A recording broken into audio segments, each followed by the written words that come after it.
Madame la présidente, madame la ministre, messieurs les rapporteurs, mes chers collègues, entre état d'urgence sanitaire et sécurité globale, la succession de textes liberticides et sécuritaires dans notre pays depuis plus d'1 an devient maintenant alarmante.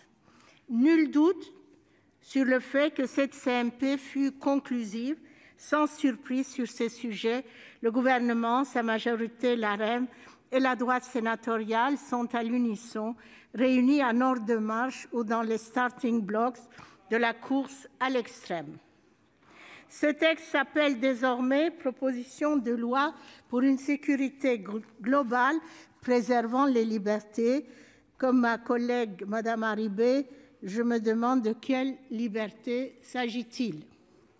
Il prône la surveillance de masse, de la légalisation et l'extension de l'usage des drones au plus grand déploiement des caméras piétons, sans préciser pour ce dernier outil l'importance quant au contrôle de l'action de l'agent dans le cadre de ses fonctions.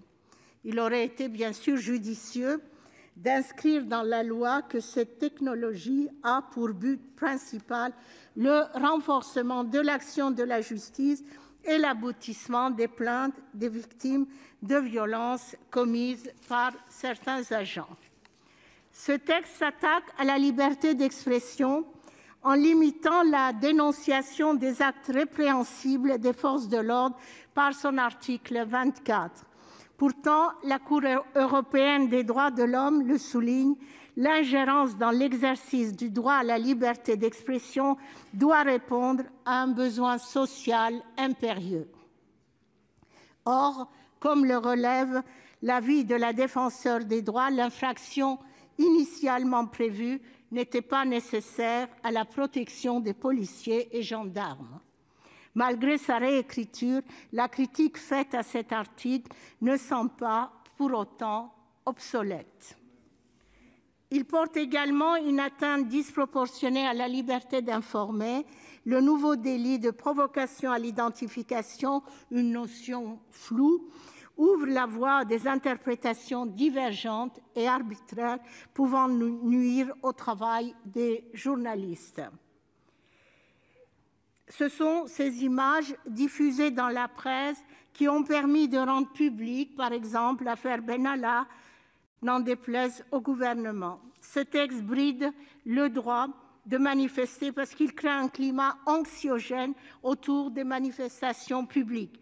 Il légalise les drones, mais reste silencieux quant aux LBD et aux grenades de désencerclement que nous savons pourtant être la cause de nombreuses blessures et mutilations. Alors, préservant la liberté, dites-vous, appellation assez antinomique si je puis me permettre. Enfin, nous sommes pour la création d'une police municipale à Paris. Nous nous associons à la vision que la mairie de Paris a de sa future police municipale, une police de proximité formée aux questions sociétales et à l'image de ce qu'elle protège. Mais nous sommes contre le dangereux rapprochement qu'opère ce texte des prérogatives et statuts de la police et gendarmerie nationale, de la police municipale et de la sécurité privée. Force est de constater que ce texte ne s'appuie sur aucune vision réellement novatrice et complète de la sécurité en France.